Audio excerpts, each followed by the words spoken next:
Sisters channel కి స్వాగతం. ఈ రోజు మీకు నాటి నుంచి అడుగుతున్న వీడియో ఈ రోజు చేసి చూపిస్తాను. అసలు ఎంతమంది అడుగుతున్నారు అమ్మ చింతపండు పులుసు చేసి చూపించమని, అది ఈ రోజు చేసి చూపిస్తాను. ఇది పెద్ద పని కూడా కాదు.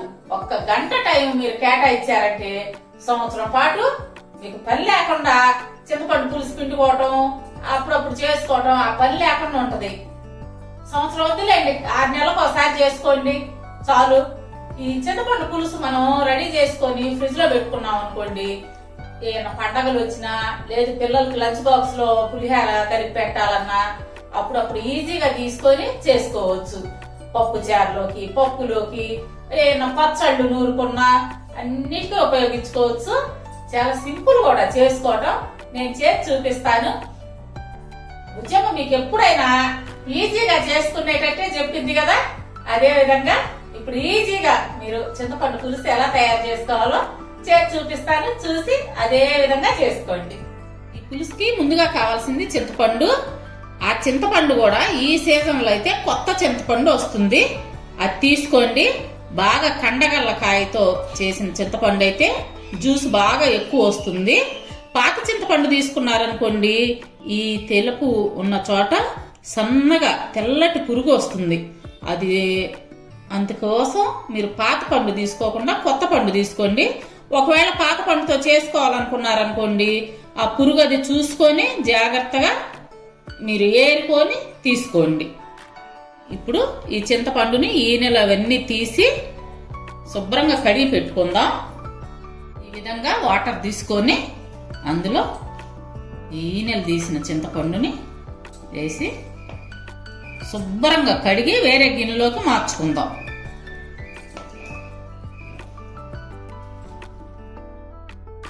నేను కేజీ చింతపండు తీసుకున్నాను.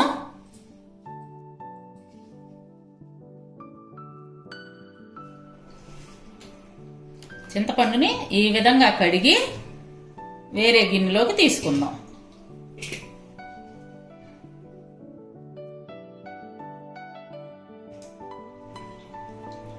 ఈ కడగటం ఎందుకంటే అండి, ఏమన్నా డస్ట్ అది ఉందనుకోండి అదంతా శుభ్రంగా పోతుంది. శుభ్రంగా కడుక్కున్న చింతపండులో ఈ చింతపండు మునగ వాటర్ పోసుకుందాం.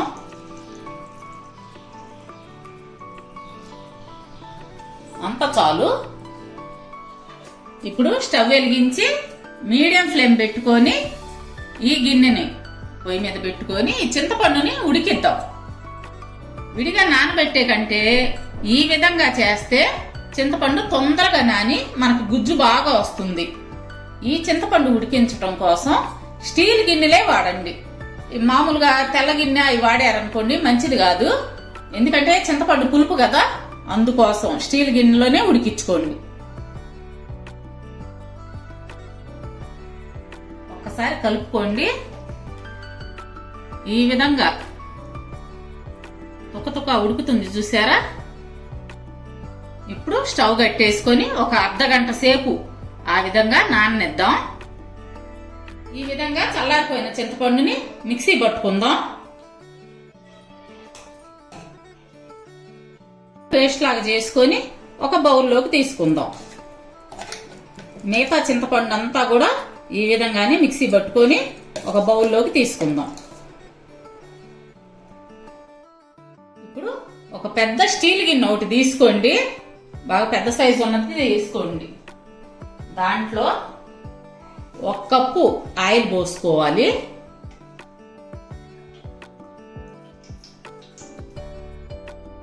ఈ కప్తో 1 కప్ అన్నమాట ఆయిల్.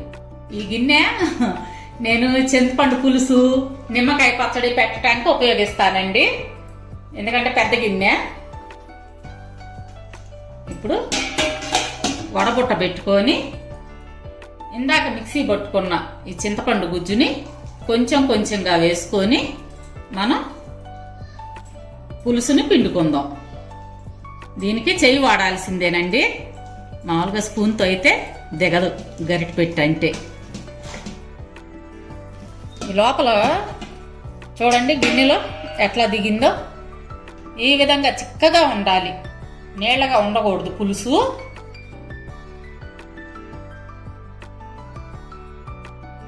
మిగతా అంతా కూడా ఆ విధంగానే చేసుకుందాము.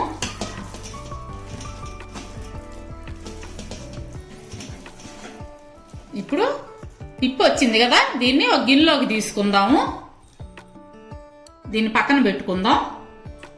మిగతా పిప్పు అంతా వచ్చిన తర్వాత కొంచెం వాటర్ పోసుకొని మరలా ఈ విధంగానే పులుసు పిండుకుందాం.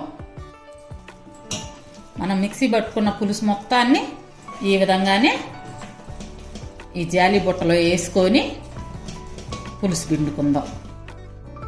ఇలా పిప్పు వచ్చింది కదండి, అందులో మరలా కొంచెం వాటర్ పోసుకొని బాగా కలుపుదాం. గుజ్జు వేస్ట్ అవ్వకుండా అన్నమాట. ఇంకా కొంచెం ఉంది ఇందులో చింతపండు పులుసు, అందుకోసం కొంచెం వాటర్ వేసుకొని ఇంకొకసారి పులుసు పిండుకుందాం. ఇదంతా ఇందులో వేసుకొని మరలా ఒక్కసారి పులుసు పిండుకుందాం.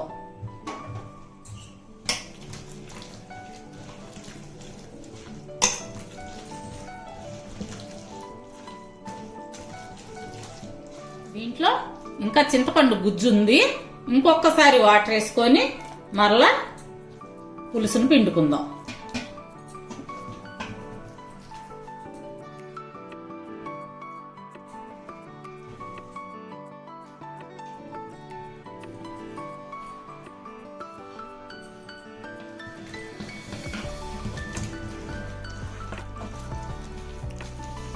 ఈ చింతపండు పులుసు పిండుకోవటం ఇప్పుడు పెద్ద శ్రమ అనిపించట్లేదు కానండి, అంత ముందైతే చింతెత్తనాలు ఏరుకోవటం అబ్బో చాలా పని అనిపించేది.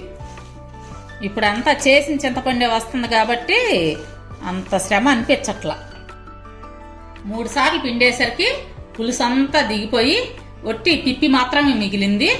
దీన్ని వేస్ట్ చేయకుండా మనం ఇతర పాత్రలు, రాగి పాత్రలు అవి తోముకోవటానికి పనికి వస్తుంది. ఇది పక్కన పెట్టుకోండి, లేదంటే కొంచెం ఎండలో పెట్టుకోనైనా పక్కన పెట్టేస్తే ఎప్పుడు కావాలంటే అప్పుడు మనం వాడుకోవచ్చు. ఇదిగోండి లోపల గుజ్జు. దీన్ని ఇప్పుడు మనం స్టవ్ మీద పెట్టుకొని ఉడికించుకుందాం. ఇప్పుడు స్టవ్ వెలిగించి మీడియం ఫ్లేమే పెట్టుకోండి, హై ఫ్లేమ్ వద్దు.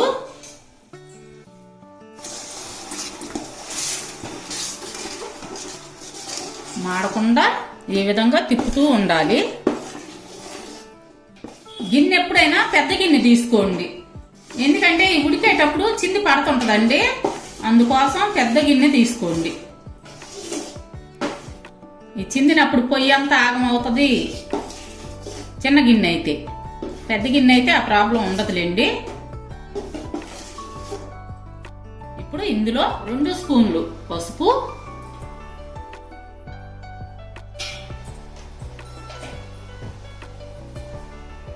ఒక 100 గ్రాములు కళ్ళుప్పు,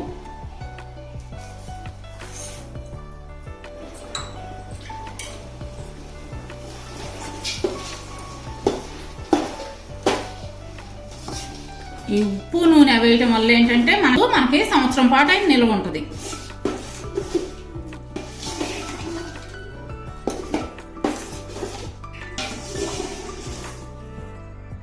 మనం ఈ పులుసు పిండుకునే ముందు గిన్నెలో నూనె వేసాం కదా, దానివల్ల ఏంటంటే అడుగు పట్టకుండా ఉంటది, అంటే అడుగు మాడదు. ఇట్లా పెట్టి మీరు ఏదన్నా పని చూసుకోండి, మధ్య మధ్యలో వచ్చి కలుపుతూ ఉండండి. ఈ విధంగా ఉడకబట్టేటప్పుడు ఇంకొక కప్పు ఆయిల్ పోసుకోండి.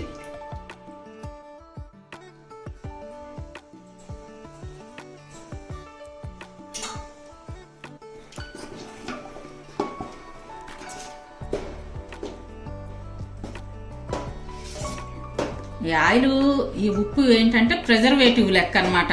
ఇప్పుడు బయట మనం ప్యాకెట్లు కొనుక్కొని వాడుకునే కంటే ఈ విధంగా మనం తయారు చేసుకొని ఫ్రిడ్జ్లో పెట్టుకుంటే 6 నెలలు, సంవత్సరం పాటు తాజాగా ఉంటుంది.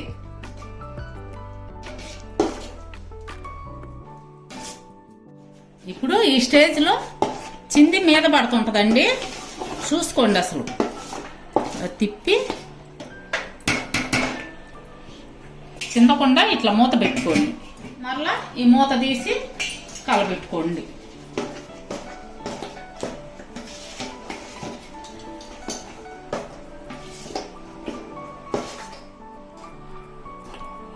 ఇదిగోండి, నీరంతా ఇనికిపోయి ఒట్టి గుజ్జు తేలింది. ఇప్పుడు స్టవ్ ఆపుకొని దీన్ని బాగా ఆరనిద్దాం. ఇట్లా బుడగలు వస్తుంది కదా, ఇప్పుడు రెడీ అయినట్టు. చూడండి, నీరు అసలేం లేదు. ఇప్పుడు స్టవ్ కట్టేసుకుందాం. ఈ టప్పర్వేర్ డబ్బాలోకి మార్చుకుంటున్నాను.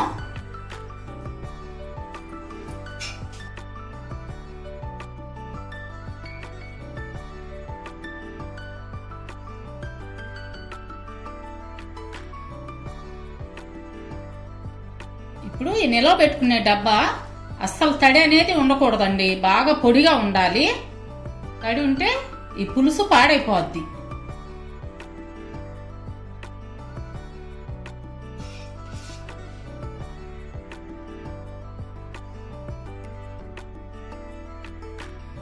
ఇదిగోండి, చూశారు కదా ఎంత ఈజీగా చింతపండు పులుసు రెడీ చేసుకోవచ్చో. మీరు కూడా ఇలాగే చేసుకోండి. సరే బుజ్జమ్మాయి, చూశారు కదా ఫ్రెండ్స్. మరి మా వీడియోస్ మీకు నచ్చినట్టయితే లైక్ చేయండి, షేర్ చేయండి. కొత్త వాళ్ళు మా ఛానల్ ని తప్పకుండా సబ్స్క్రైబ్ చేయండి. పక్కనున్న బెల్ ఐకాన్ క్లిక్ చేసి ఆల్ అనే ఆప్షన్ ఎంచుకుంటే మేము పెట్టే ప్రతి వీడియో మీకు నోటిఫికేషన్ రూపంలో వస్తుంది. రేపు మరో మంచి వీడియోతో మీ ముందుకు వస్తాం. అప్పటి వరకు బాయ్.